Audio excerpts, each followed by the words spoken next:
The shotgun blast from down the street silenced all conversation as Winnie Walters stepped down from the stagecoach into the dusty main street of Pioche, Nevada. June 1876 had brought unseasonable heat to the mining town, and Winnie dabbed at her forehead with a lace handkerchief while surveying the collection of wooden buildings that would soon become her home. Her wedding dress, carefully packed in her largest trunk, would be worn in just 3 days' time when she would marry Jasper Thornfield, the wealthiest mine owner in Lincoln County. Miss Walters, I presume. A thin man with spectacles and a meticulously trimmed mustache approached, offering his hand. I'm Mr. Finch, Mr. Thornfield's solicitor. He sends his regrets that business prevented him from greeting you personally. Winnie forced a smile, ignoring the disappointment that her fiancé hadn't come to welcome her after their 6-month correspondence. Of course, Mr. Thornfield explained in his letters that the silver mine requires constant attention. Indeed it does. I'll escort you to your accommodations. Mr. Thornfield arranged for you to stay at Mrs. Bellamy's boarding house until the wedding. Mr. Finch signaled to a young boy who began loading her trunks onto a small wagon. As they walked, Winnie observed the town with careful eyes. Pioche had a reputation as one of the roughest mining towns in the West, with more killings than any other Nevada settlement. Yet it also represented her salvation, a chance to escape the crushing poverty that had defined her life in Philadelphia since her parents' deaths. Mrs.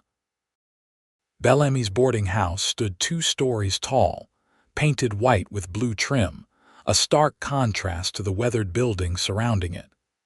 Inside, Winnie was shown to a small but clean room with a single window overlooking an alleyway. Mr. Thornfield wishes to dine with you this evening, Mr. Finch informed her before departing. I'll return at 7 to escort you. Alone, Winnie unpacked her meager belongings and removed her traveling jacket, wincing as the fabric brushed against the bruises on her arms. Uncle Edmund's final farewell had been as brutal as his temperament. She examined the purple marks in the small mirror above the wash basin and sighed with relief. Her wedding dress would cover them completely, no one would ever know. Jasper Thornfield was exactly as his letters had described. 45 years old with silver-streaked dark hair, impeccably dressed in a tailored suit that spoke of his wealth.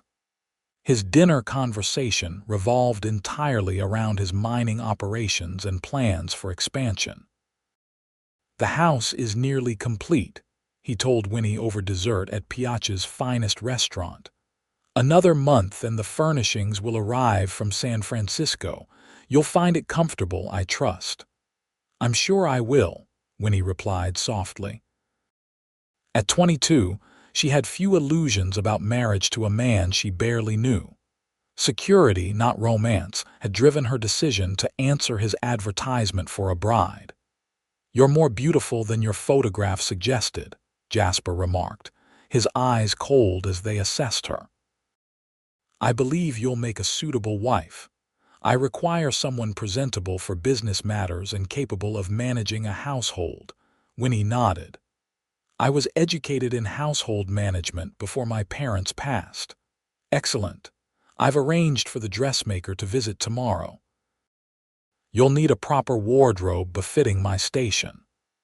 The evening continued with Jasper outlining his expectations for their marriage in the same tone he might use to discuss a business transaction.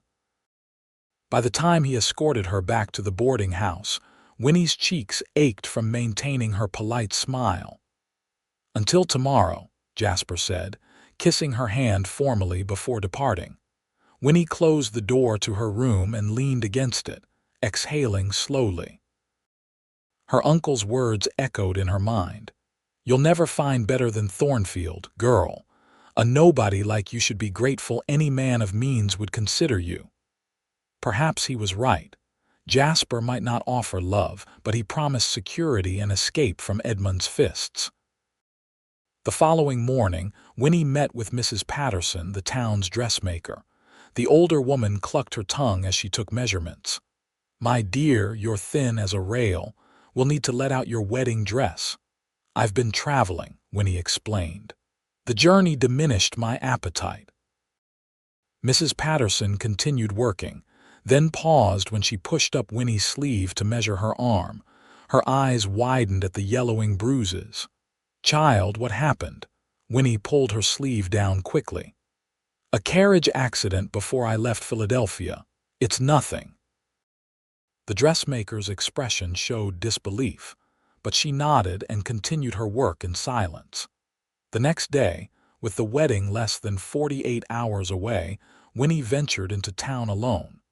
She needed air and space to quiet the growing unease in her mind. Jasper had visited again that morning, bringing a pearl necklace that felt like a collar when he fastened it around her neck. Lost in thought, she didn't notice the commotion until she nearly walked into it. A crowd had gathered in front of the sheriff's office, surrounding two men, one tall and broad-shouldered in dusty trail clothes, the other the town's banker based on his attire. "I want that reward money, Tucker," the banker demanded. "The notice says $500 for Halloran's capture."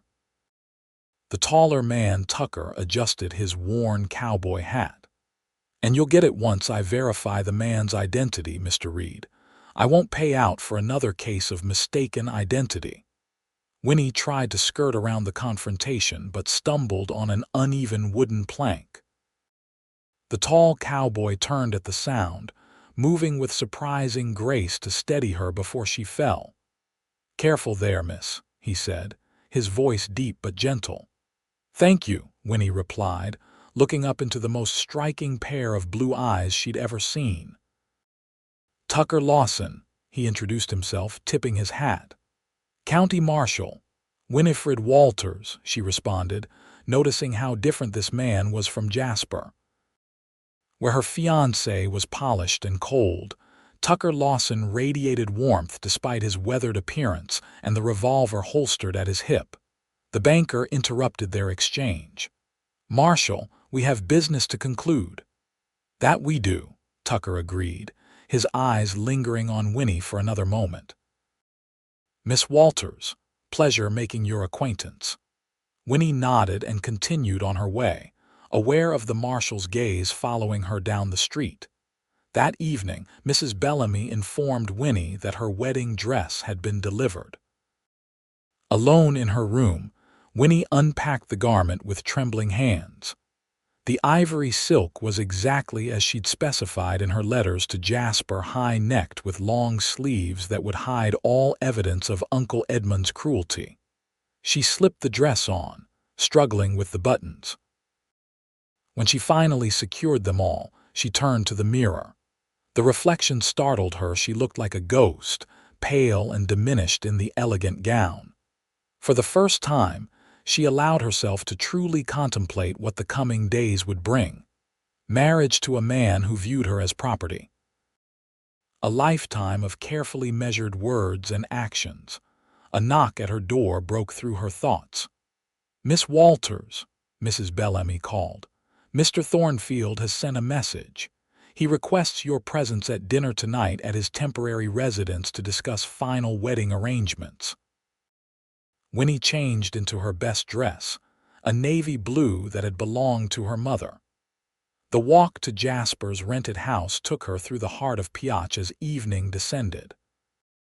The saloons were coming alive with piano music and raucous laughter, miners spending their hard-earned silver on whiskey and cards. Jasper's home stood apart from the chaos, a neat two-story structure on the edge of town. A manservant opened the door at her knock. "Miss Walters," Jasper greeted her from the dining room doorway. "Punctual.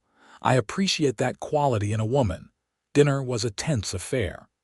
Jasper spoke at length about his business rivals and his determination to crush them. When he mentioned the marshal, his tone changed to one of contempt. "Lawson is a problem," he muttered.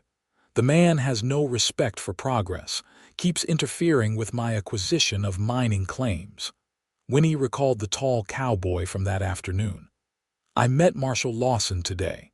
Jasper's head snapped up, eyes narrowing. "Did you?" "And what did the esteemed marshal have to say?" "Nothing, really. He prevented me from falling in the street." "How gallant," Jasper replied, his voice dripping with sarcasm. "Lawson fancies himself a hero to the common folk. In reality, he's an obstacle to men of vision." After dinner, Jasper poured himself a brandy and took Winnie's hand, pulling her closer than propriety allowed. "After we're married, you'll learn to be a proper wife. I won't tolerate embarrassment or disobedience." His fingers dug into her arm precisely where the bruises from her uncle lingered. Winnie gasped in pain and Jasper's eyes narrowed. He pushed up her sleeve, revealing the discolored skin. "What's this?" he demanded. "My uncle. He has a temper," Winnie admitted, pulling away. Jasper studied her for a moment, then nodded as if satisfied. "At least you're accustomed to discipline. That will make the transition to marriage smoother." Cold fear washed over Winnie. She recognized the look in his eyes, the same calculating cruelty she'd seen in Uncle Edmund's.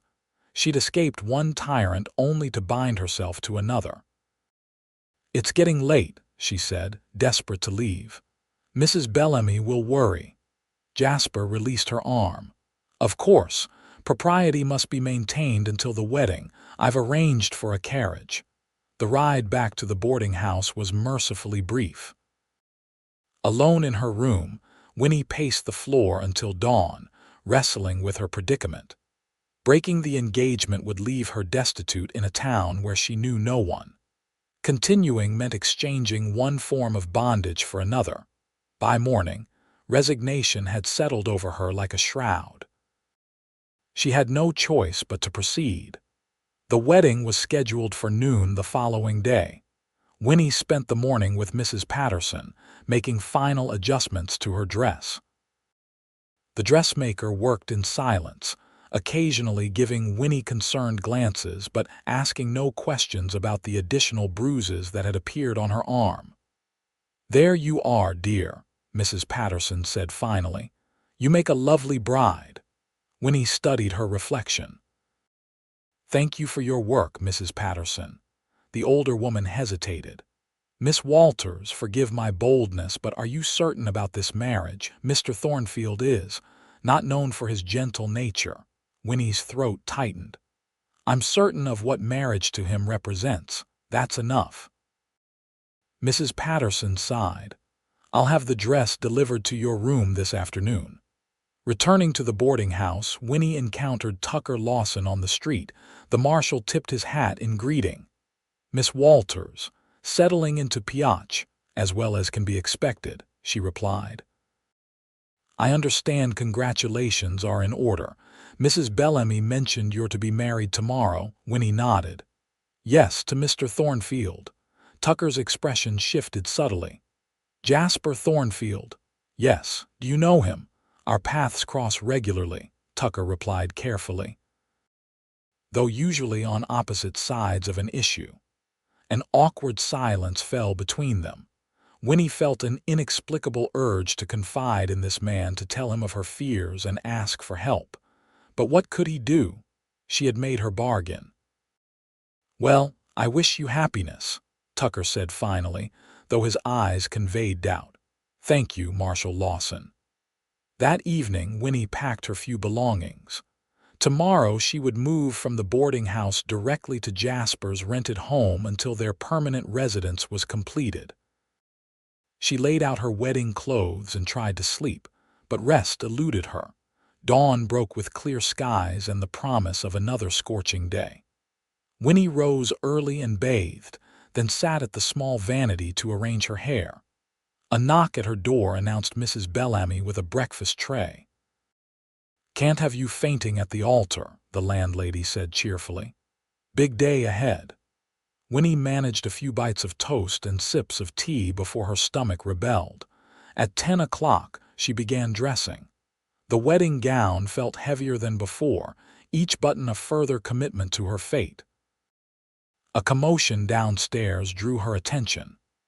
Raised voices, including Mrs. Bellamy's indignant tone, carried through the floorboards. Footsteps thundered up the stairs, and Winnie turned toward the door just as it burst open. Tucker Lawson stood in the doorway, still dusty from the trail, his expression grim. Behind him, Mrs. Bellamy fluttered ineffectually. "Marshal, this is highly inappropriate." "The bride cannot be seen before it's not the groom who's looking," Tucker cut her off, his eyes fixed on Winnie in her wedding dress. "Miss Walters, I need to speak with you. Urgently." Winnie stared at him in shock. "Marshal Lawson, I'm to be married in less than 2 hours." "That's precisely why I'm here." He turned to Mrs. Bellamy. "Madam, I need a private word with Miss Walters on official business, please." The landlady hesitated, then nodded reluctantly. 5 minutes, she warned before closing the door. Tucker removed his hat, revealing dark hair damp with sweat. "Miss Walters, I've just returned from Carson City with information about Jasper Thornfield that you need to know before this wedding proceeds." Winnie's heart raced. "What information?" "Thornfield has been married before, 3 times. Tucker's blue eyes held her steadily. "All 3 wives died under suspicious circumstances. The last one just 6 months ago." The room seemed to tilt. "That's impossible. He told me he was a widower once. His wife died of fever years ago." The fever story was for wife number 1. Wife number 2 supposedly fell down the stairs. Wife number 3, Tucker paused, his jaw tightening. Witnesses reported seeing bruises on her arms and neck in the weeks before her death. Thornfield claimed she drowned accidentally in the bath. Winnie sank onto the edge of her bed. "Why are you telling me this now?" "Because I recognized something when we met, something in your eyes." Tucker knelt before her, his voice gentling. "The same fear I saw in Agnes Thornfield's eyes 3 months before she died." Before Winnie could respond, Tucker reached for her arm, his fingers hovering just above the silk sleeve of her wedding dress. "May I?" Wordlessly, Winnie nodded. Tucker carefully pushed back the sleeve, revealing the constellation of Bruises, old yellowed ones from Uncle Edmund and fresh purple marks from Jasper's fingers. Tucker's expression hardened. "Thornfield, some of them," Winnie admitted. "Others are from my uncle in Philadelphia." Tucker stood abruptly, pacing the small room. "I can't legally stop this wedding, but as a man who's seen too many people suffer at Thornfield's hands, I'm asking you not to go through with it." "You don't understand," Winnie said, tears forming. "I have nowhere to go, no money, no family." "There are options beyond marrying a man who will almost certainly kill you," Tucker insisted. "The town needs a schoolteacher." Mrs. Patterson mentioned needing help in her shop. Winnie shook her head. "Jasper won't simply let me walk away. He considers our agreement binding." "Let me worry about Thornfield." Tucker crouched beside her again. "Miss Walters, Winnie, this wedding can wait, at least until you've had time to consider what I've told you." Their eyes met, and Winnie felt something shift inside her, a tiny spark of courage igniting. "Even if I believed you completely, how would I explain postponing the wedding? Everyone in town is expected at the church. Tell them you're ill. Tell them." A sharp knock interrupted him. "Miss Walters," Mrs. Bellamy called, "Mr. Finch is here to escort you to the church." Tucker's eyes never left Winnie's. "Your decision," he said quietly. Winnie stood, smoothing her dress with trembling hands. "Tell Mr. Finch I'll be down shortly," she called. Tucker replaced his hat. "Whatever you decide, I'll be at the church." After he left, Winnie stared at her reflection in the small mirror. 3 dead wives. The bruises on her arms seemed to throb with warning. Could she really walk willingly into what might become her tomb? 30 minutes later, Winnie entered Pioche's small church on Mr. Finch's arm. The pews were filled with townsfolk, most of whom she'd never met. Jasper waited at the altar, immaculate in a black suit, his expression impatient. Tucker Lawson stood at the back of the church, his tall frame leaning against the wall, watching her intently. As Winnie walked down the aisle, faces blurred, her heartbeat thundered in her ears. When she reached Jasper, his smile didn't reach his eyes. "You're late," he whispered. The minister began the ceremony. "Dearly beloved, we are gathered here today." Winnie's thoughts raced. Tucker's warning replayed in her mind alongside memories of Jasper's controlling behavior and the bruises he'd so casually inflicted. When the minister asked if anyone knew of any reason why the couple should not be joined in matrimony, the church fell silent. "I object." The voice was Winnie's own. She hadn't planned to speak, but the words emerged with surprising strength. Gasps rippled through the congregation. Jasper's face darkened with rage. "What did you say?" he hissed. Winnie stepped back from him. "I cannot marry you, Mr. Thornfield." The minister looked between them in confusion. "Miss Walters, are you certain?" "Absolutely certain." Winnie's voice grew stronger with each word. "I withdraw my consent to this marriage." Jasper grabbed her arm, fingers digging into the same bruises he'd left before. "You embarrass me now, and I promise you'll regret it. Remove your hand from the lady." Tucker's voice rang out as he strode down the aisle. "Now, Thornfield." Jasper released Winnie but stepped toward her menacingly. "This is a private matter between my fiancé and myself." "Former fiancé," Winnie corrected, backing away. Tucker positioned himself between them. "Miss Walters has made her wishes clear. The ceremony is over." The congregation erupted in whispers as Winnie hurried toward the church exit, heart pounding. Outside in the bright sunlight, she gasped for air, clutching a porch post for support. Moments later, the church doors burst open as Jasper stormed out. "You stupid girl," he shouted. "You think you can humiliate me and walk away? No one refuses Jasper Thornfield." Tucker emerged behind him. "That's enough, Thornfield. Go home and cool down." Jasper spun to face the marshal. This is your doing." His hand moved toward the inside of his jacket. "I wouldn't," Tucker warned, his hand hovering near his holster. "Assaulting a federal marshal is a serious offense." Jasper's face contorted with rage.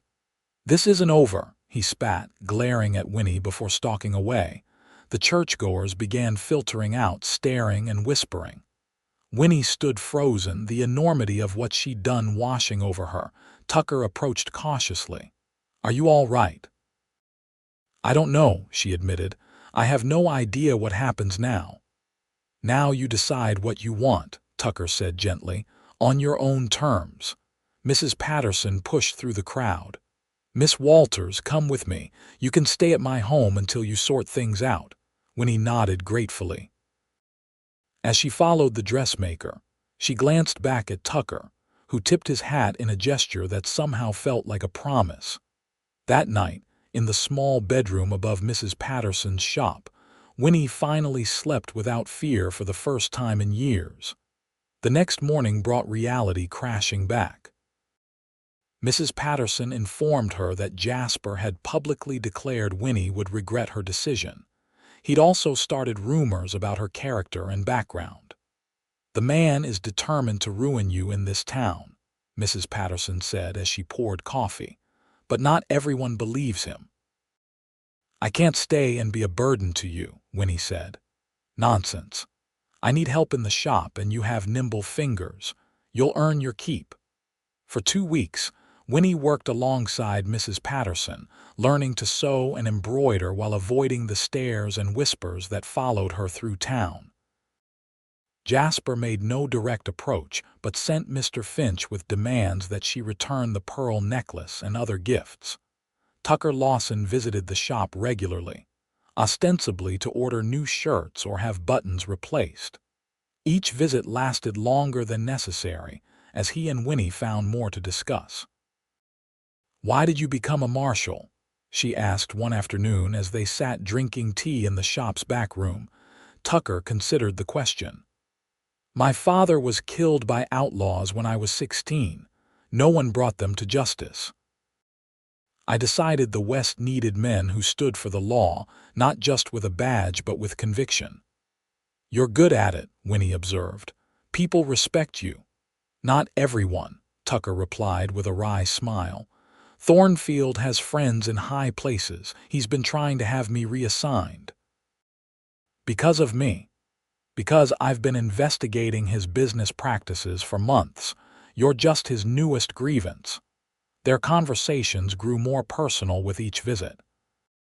Winnie learned that Tucker had come to Nevada after the war, that he'd been raised in Tennessee, and that he had a small ranch outside Pioche where he hoped to raise horses someday. In turn, she told him about her childhood in Philadelphia, her parents' deaths from influenza, and the years under her uncle's brutal guardianship. "You survived," Tucker said simply when she finished her story. "That shows extraordinary strength." One evening, as Tucker walked her back to Mrs.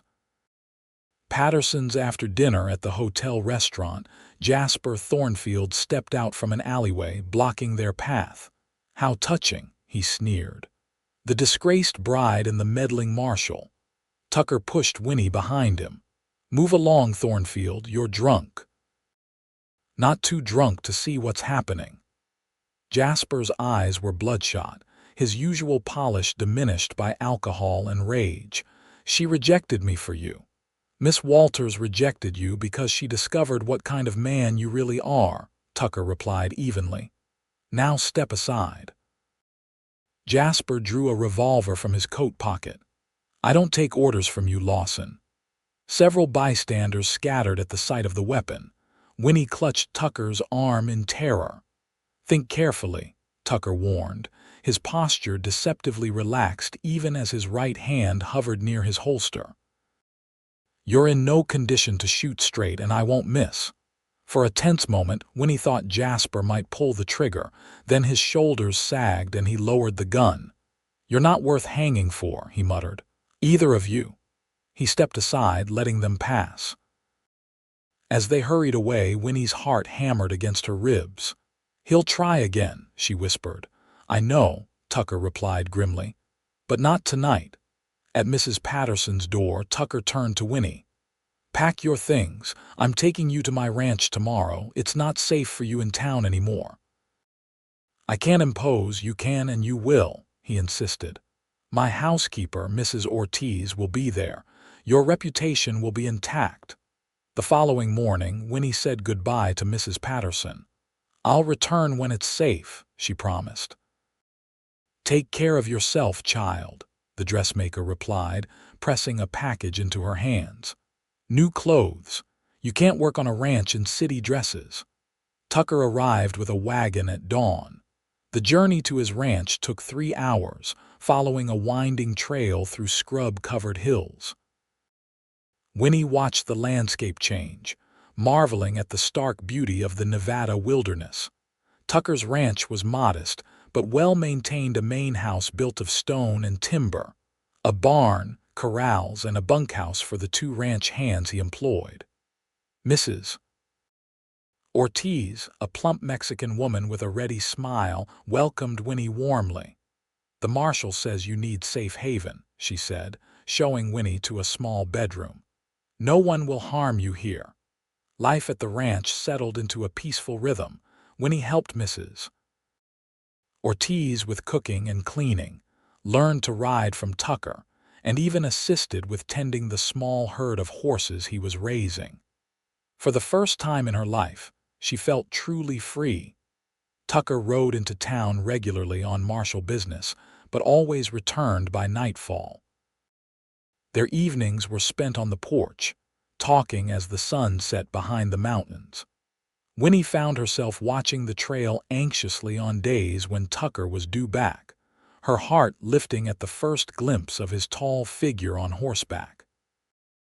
One evening, a month after her arrival at the ranch, Tucker returned later than usual, his expression troubled. "What is it?" Winnie asked as they sat down to dinner. "Thornfield's mine collapsed today. 8 men killed, dozen more injured." Tucker's voice was grim. "I've been warning the mining inspector about unsafe conditions for months." "That's terrible," Winnie said. "Will he face consequences?" "He should, but he's already claiming it was an accident. His money buys a lot of blind eyes." Tucker set down his fork. "There's more. Before the collapse, one of the miners overheard Thornfield talking about you, said he wasn't finished with you yet." Winnie's appetite vanished. "What does that mean?" "I don't know. But I'll increase patrols around the ranch. Johnson and Ray's know to be alert." Tucker reached across the table, taking her hand. "I won't let him hurt you, Winnie. I promise." His touch sent warmth spreading through her.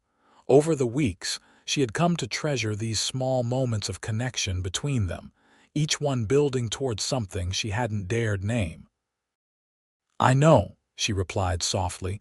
3 days later, Winnie was hanging laundry when she noticed smoke rising from the northern pasture. One of the ranch hands, Johnson, rode up in a panic. "Fire's been set, deliberate-like," he reported. "Marshal's gone to investigate, said to get you and Mrs. Ortiz to the root cellar if anyone approaches." Winnie hurried inside, helping Mrs. Ortiz gather water and food. From the window, she could see the smoke thickening.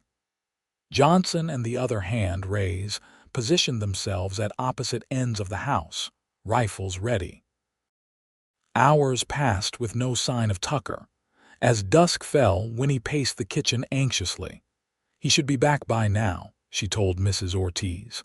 "The marshal knows this land," the housekeeper assured her. "He'll return when it's safe." A horse's whinny outside brought Winnie to the window. Relief flooded her at the sight of Tucker dismounting, though her joy faded when she noticed him favoring his left arm. She ran outside. "You're hurt," Tucker grimaced. "It's nothing." "Thornfield and 2 of his men set the fire as a distraction. They ambushed me on my way back." He touched his shoulder, where blood stained his shirt. "Bullet just grazed me."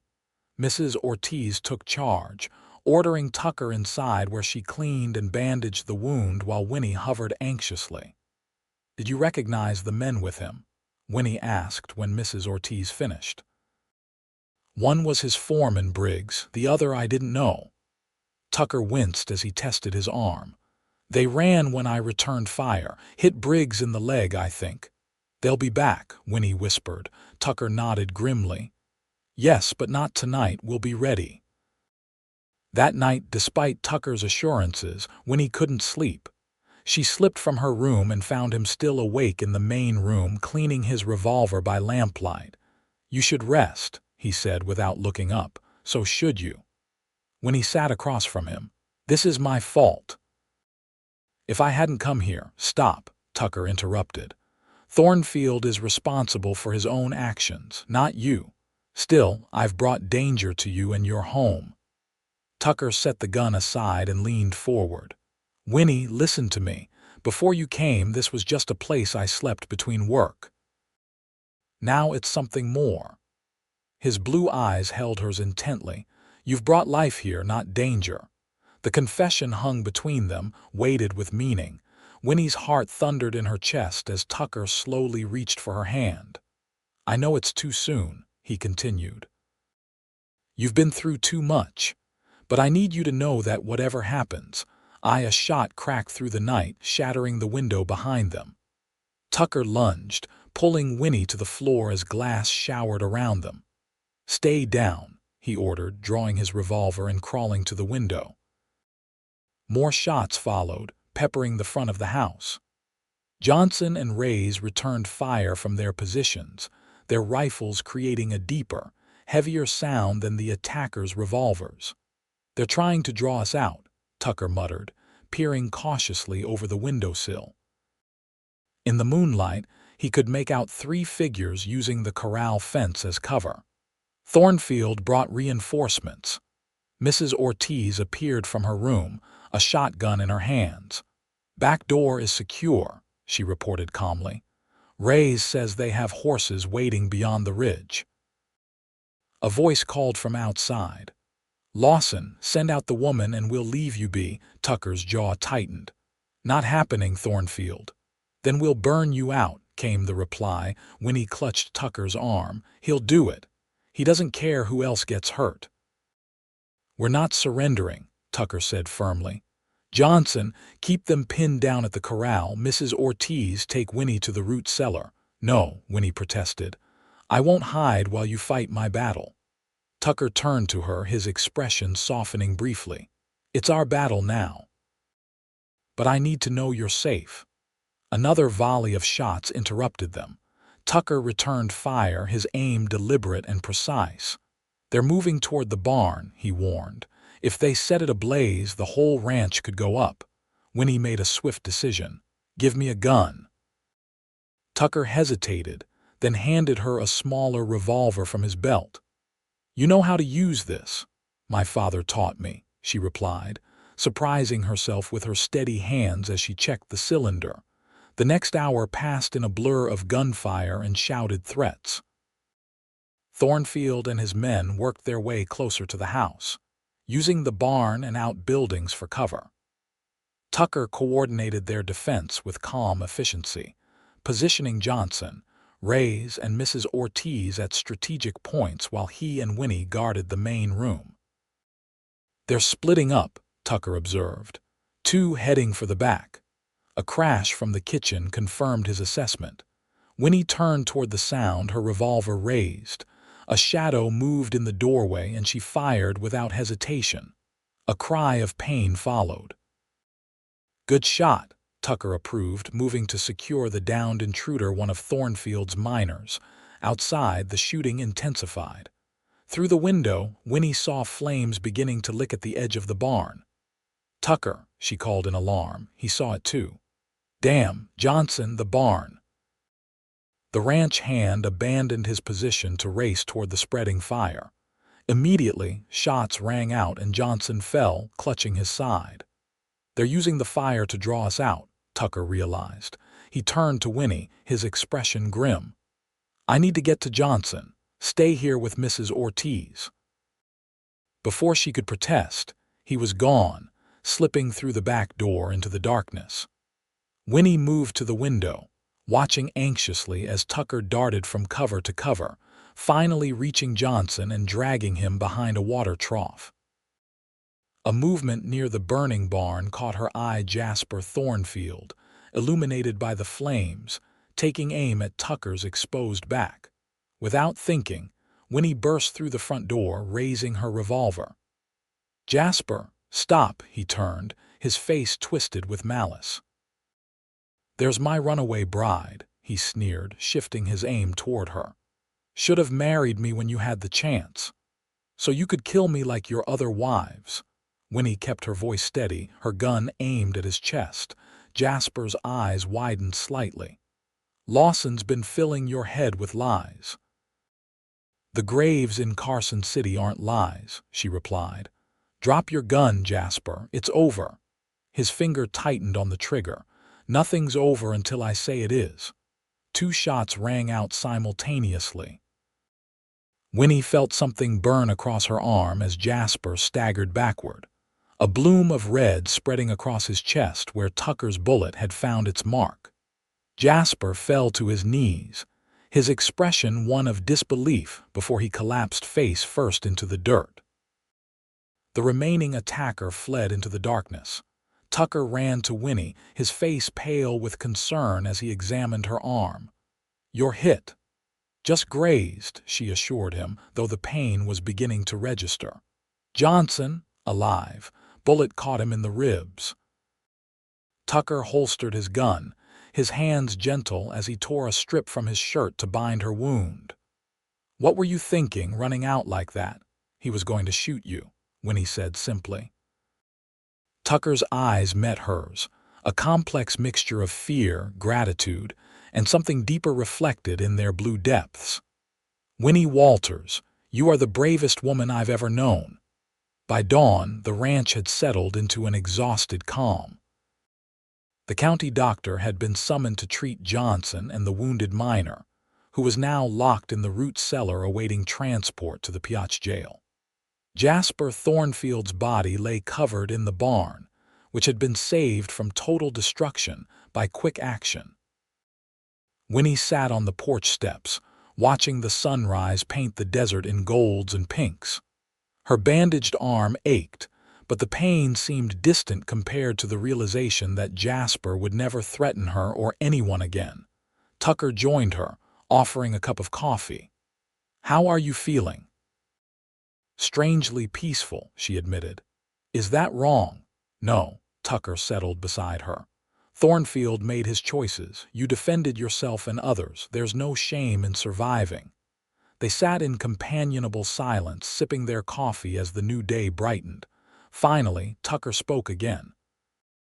"Before we were interrupted last night, I was trying to tell you something important." Winnie's heart quickened. "Yes." Tucker set his cup aside and turned to face her. "When you first arrived in Pioche, I saw a woman afraid but determined to forge a new life. I admired your courage even then." His hand found hers, fingers intertwining. "These past weeks, watching you bloom away from fear, I've fallen in love with you, Winnie. I don't expect you to feel the same, but I needed you to know." Tears welled in Winnie's eyes. "I was brought to Pioche to marry a monster," she whispered. "Instead, I found a good man who showed me what real strength is." She squeezed his hand. "I love you too, Tucker, more than I thought possible." Tucker's smile was brighter than the rising sun. Gently, mindful of her injured arm, he drew her closer and kissed her, a tender promise of the future they might build together. 6 months later, Winnie stood in Mrs. Patterson's shop, examining her reflection in the full-length mirror. The wedding dress was nothing like the one she'd worn for her aborted wedding to Jasper. This gown was simpler, with a fitted bodice of ivory satin and a skirt that flowed freely, allowing her to move without constraint. The sleeves were short, revealing arms now free of bruises. "You look beautiful," Mrs. Patterson declared, adjusting the veil. "Marshal Lawson won't know what hit him." Winnie smiled.